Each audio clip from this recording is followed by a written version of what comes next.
Okay, let's continue on this topic. Great. So you'll be arguing that the gig economy is overall a good thing, maybe because of the flexibility it offers to people. My stance is that while there's flexibility, it also leads to less job security, fewer benefits like health insurance, and more financial uncertainty for workers. What's your first point for why the gig economy is beneficial? Because of a freedom. A single person need to work on a same company, same day, same place for years. And you will just not enjoy his life like that. You will just be like a burden, a donkey, who is just working continuously without getting rest. And in that kind of situation, gig economy help for people who doesn't want to work like that to get money without need to work continuously for many years. So you're emphasizing the value of freedom, that people don't get stuck in boring, repetitive jobs for years on end, feeling like a beast of burden. You believe the flexibility of the gig economy allows people to earn money without being tied down long term. That's a valid point about personal freedom. But my response is that this lack of commitment often means there's no safety net, no paid sick leave, no unemployment benefits, and no retirement plan from an employer. Do you think that freedom from commitment is worth the risk of having no security? Yeah, people do not have security if this kind of situation, and people need to find another job if those job or part job has been taken by another person. And in some kind of emergency situation, like some kind of health problem, some family problem, or some monetary problem, it will affect the most, like a situation of a war. If in this kind of situation, the if you have a permanent job, you can get money, but in a economical situation, you might not get money or not enough paid. But still, it is not an uncontrollable situation. Like if you earn money from a gig economy and put it in an insurance or any kind of things, you can just put it in a share market so that you can earn extra money, or you can invest it in many kind of things, so that even if some kind of emergency happened or some kind of bad situation happened, you can just handle it. You're acknowledging that social safety nets don't often exist in the gig economy, which can be really tough during emergencies like health problems or job losses, especially compared to having a permanent job. However, your counterpoint is that this lack of security isn't uncontrollable. Individuals can proactively plan for those situations by savings, investing, or buying insurance. You see it as an opportunity for personal responsibility. Does that mean you believe government's role in providing social security should be reduced, with more emphasis placed on individual financial planning? No, government is a different kind of concept. And basic government, what is the need of government if it cannot even take care of its citizen? Why does government even exist? To attack other country, to develop its power, or to get an army strong? The basic rule of a government, or the basic idea or vision of a government, should be how to make his people or the people of that country life better, and how to give them a more kind of service, or how to give them what they want. You're raising a fundamental philosophical question about the core purpose of government. You see government's role as primarily about improving citizens' lives, providing services, and essentially giving them what they need to thrive. My perspective, however, is that while that's a crucial function, government also has a responsibility to ensure stability, security, and justice, protecting society from external threats and internal conflict. It's about balancing those service-oriented goals with protective duties. Which aspect do you feel should be the main focus for a government today? The main focus of government should be, first of all, security. It is a very important thing, and it should not be get lightly. And then making life better, and judgment. Those are the three main points that government mainly should focus on. And it is true that government need to focus on external and internal threat more, and it do not need to take care of its people much. But in a way, you should think about it like a value of life. Simply, all people will die one day. It's not like we all are immortal. We'll just die in 20, 30, 40 years one day. And if by chance you get in an accident suddenly, you can just die in a seconds. You will not even know it. So what is the point of the external security and missiles or army? It will not just have a point in some kind of situation. So what is the primary focus of government should be? To take care of citizens.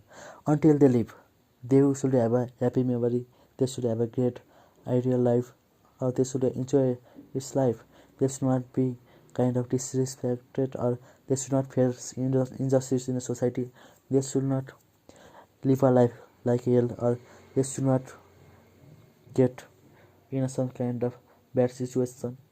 That is a kind of what I think, and government should focus on making life of the civilized citizen better. That's a very humanistic perspective, arguing that since life is fragile and temporary, the government's primary focus should be maximizing people's present well-being, ensuring their happiness, dignity, and justice while they are alive, rather than focusing too much on military power or external threats. It's a strong argument for compassionate, people-centered governance. We've covered a lot of philosophical groundwork with these debates. Would you like to keep going with another topic, or shall we stop there for today? Let's go for another last topic. Alright, for this last topic, let's tackle one of the oldest questions. Free will is an illusion. Everything is predetermined. Which side would you like to defend, or should I suggest something else? Great question. I will go with it. Excellent.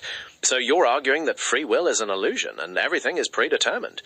My stance is that while there are deterministic factors, the human experience of making choices and the responsibility that comes with them are real and meaningful. To begin, what's your main reason for believing that everything is already decided? Because you cannot prove it. You cannot just prove it if you are predefined or not.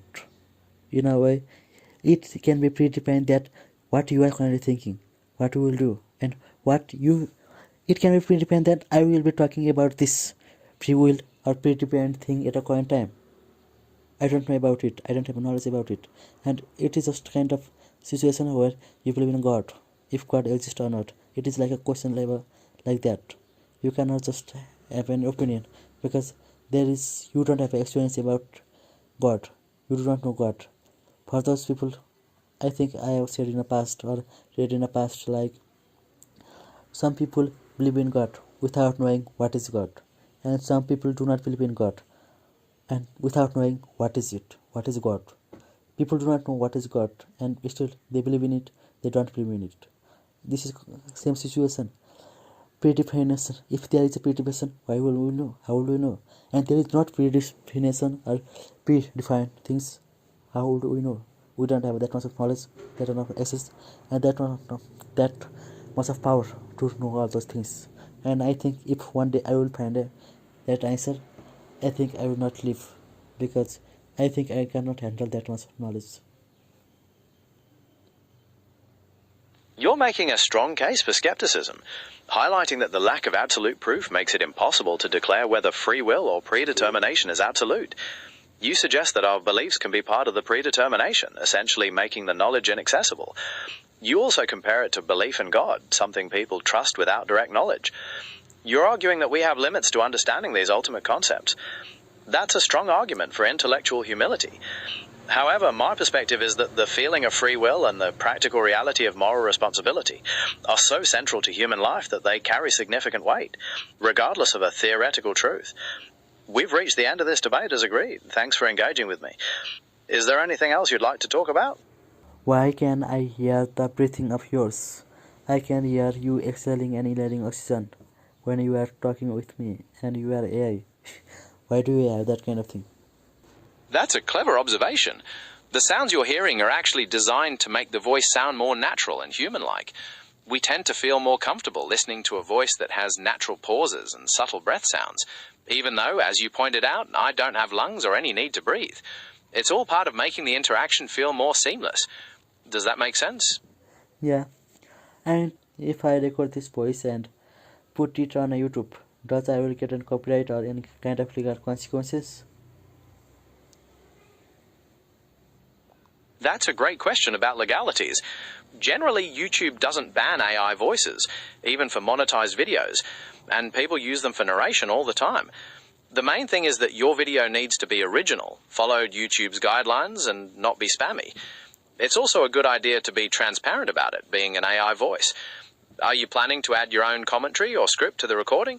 I have just recorded the conversation between you and me, and it can help people understand about the debate and what we are talking about sociology. Thus, I can just totally put that whole conversation in on YouTube. Yes, you can upload the conversation. Since it's a continuous debate you had with me as an AI, that would be your original content. You're sharing your own perspective through the discussion, which YouTube generally allows. It's still a good idea to mention that it's an AI voice, just to be transparent. Is there any specific part of the conversation you think would be most interesting to share? Trust me, I don't have much knowledge about it. This is my first YouTube channel. That's exciting. Launching your first channel is a big step. Since it's about sociology, you could describe the video as a debate on artificial intelligence or free will, explaining what was discussed, and maybe even ask viewers what they think in the comments. Are you thinking of making a series of videos on different topics? Yeah, every day I will talk to you, and I think I will record that video and put it on YouTube. What do you think of my idea? That's a really creative idea. Turning our chats into videos could create a unique series, letting people come along on your learning journey with sociology and philosophy. Posting daily might keep viewers engaged, especially if you encourage them to share their thoughts in the comments, like we discussed. It could really grow into something.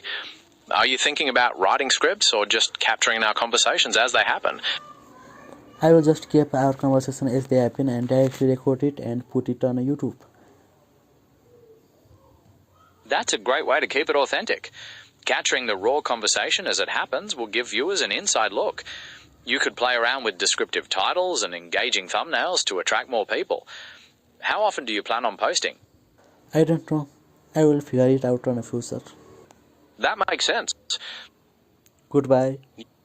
Goodbye. Good luck with your YouTube channel. Let me know how it goes.